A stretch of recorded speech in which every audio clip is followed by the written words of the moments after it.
Como trabalhar com bancos de dados que você ainda não conhece. Olá, seja muito bem-vindo, aqui é o Josué da DBA Pro.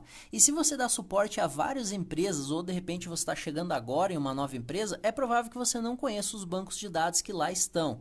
Então hoje eu vou mostrar para você as 5 técnicas mais utilizadas para você se familiarizar com um banco de dados novo e poder começar a trabalhar com ele de forma efetiva o mais rápido possível. Número 1.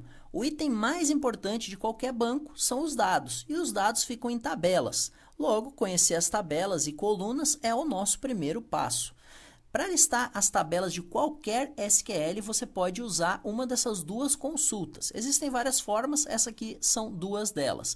Information Schema.tables é bem mais sucinta. Como você pode ver aqui, ela traz apenas 4 colunas.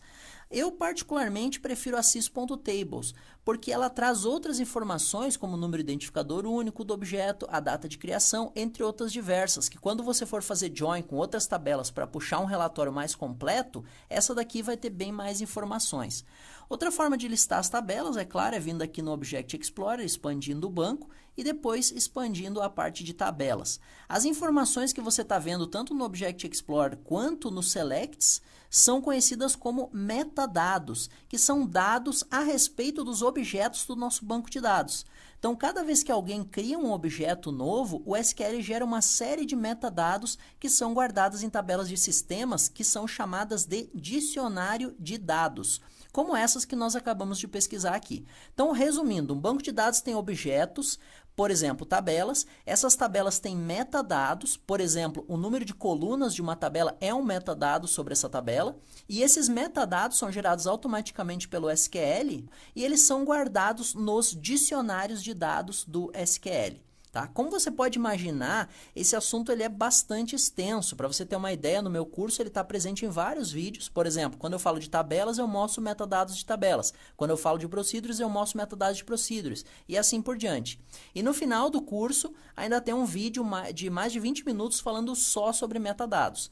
Então é um assunto bem extenso, mas para que você possa começar a trabalhar hoje com isso daí, eu separei as 5 consultas mais utilizadas para que você possa se familiarizar com bancos de dados de forma mais rápida possível. A primeira delas nós acabamos de ver, que é para você descobrir quais tabelas existem no SQL.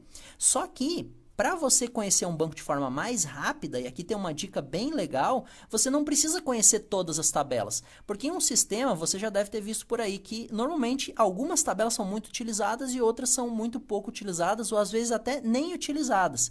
Então o interessante é você conhecer as tabelas mais relevantes, e no vídeo passado eu mostrei uma forma de você listar as tabelas mais relevantes em termos de volume de dados. Então essa é a primeira fase, né? A gente identificar as tabelas, e no vídeo passado eu dei um script bem legal para você poder identificar as tabelas mais relevantes do seu banco.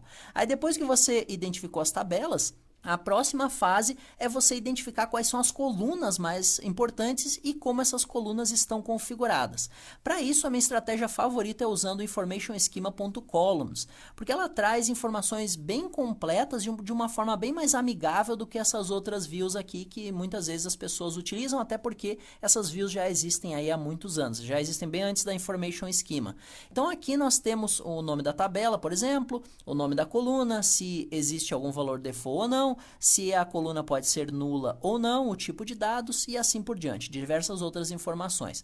Uma vez que você conheceu as tabelas, conheceu as colunas, aí nós vamos nos aprofundar um pouco mais com a estratégia número 2, a famosíssima SP Help, que certamente é uma das procedures mais conhecidas do SQL por aí, porque ela mostra informações gerais sobre praticamente todos os objetos do SQL.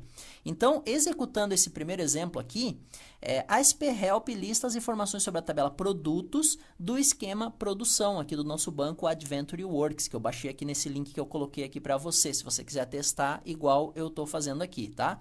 Então, as informações que vêm são data de criação, as colunas que existem aí nessa tabela, a definição de identity, né, ou autonumeração dos registros, quando aplicável, os índices que existem nessa tabela, as restrições de integridade, como chave primária, chave estrangeira, cheques, defaults e por aí afora, e também aqui essa informação que é bem legal, que são as tabelas que dependem dessa tabela que a gente está analisando. O que significa existir essa dependência? Existem foreign keys nessas tabelas que apontam para essa tabela de produtos aqui que a gente está analisando no momento. Se você quiser ver as informações pelo Management Studio, aí é só expandir as caixinhas aqui no Object Explorer. Expandindo qualquer uma dessas tabelas, você vai ter aqui colunas, chaves, restrições, etc. Cada um desses caras aqui, você pode clicar com o botão direito e dar um propriedades, você vai ter ainda mais informações detalhadas sobre o determinado item.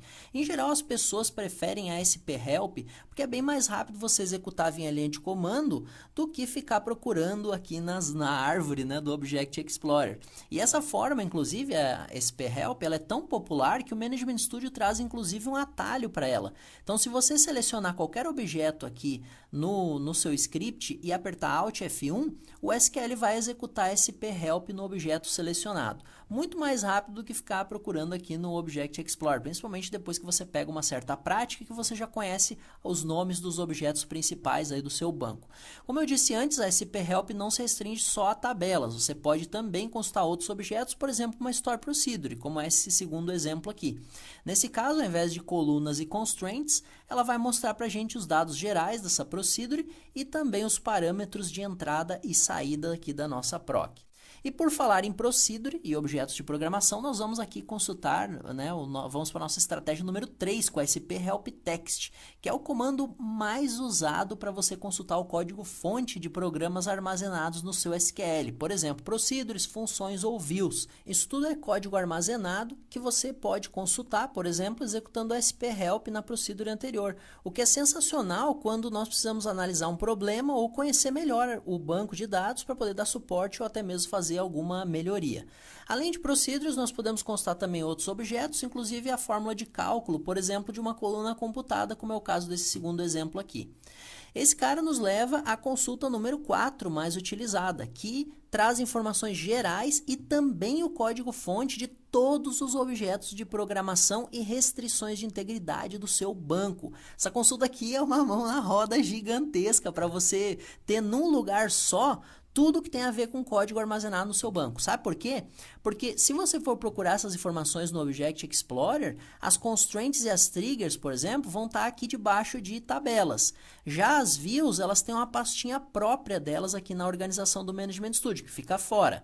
E a coisa complica mais ainda quando você vai para os objetos de programação, por exemplo, porque as procedures, você precisa entrar aqui em programação e depois abrir procedures. Agora, para funções fica ainda pior, porque daí você precisa abrir aqui funções e aí você precisa saber qual é o tipo da função para você poder consultar ela aqui dentro do Management Studio. Então, realmente, essa consulta aqui é uma grande mão na roda quando você precisa listar ou procurar, ou até mesmo você pode usar essa consulta para procurar algum texto específico dentro do código-fonte, porque você tem essa coluna aqui que traz o código armazenado de cada um dos objetos. Então, isso aqui é bem legal para você fazer, principalmente troubleshoot, na minha experiência. Essa consulta aqui ajuda demais.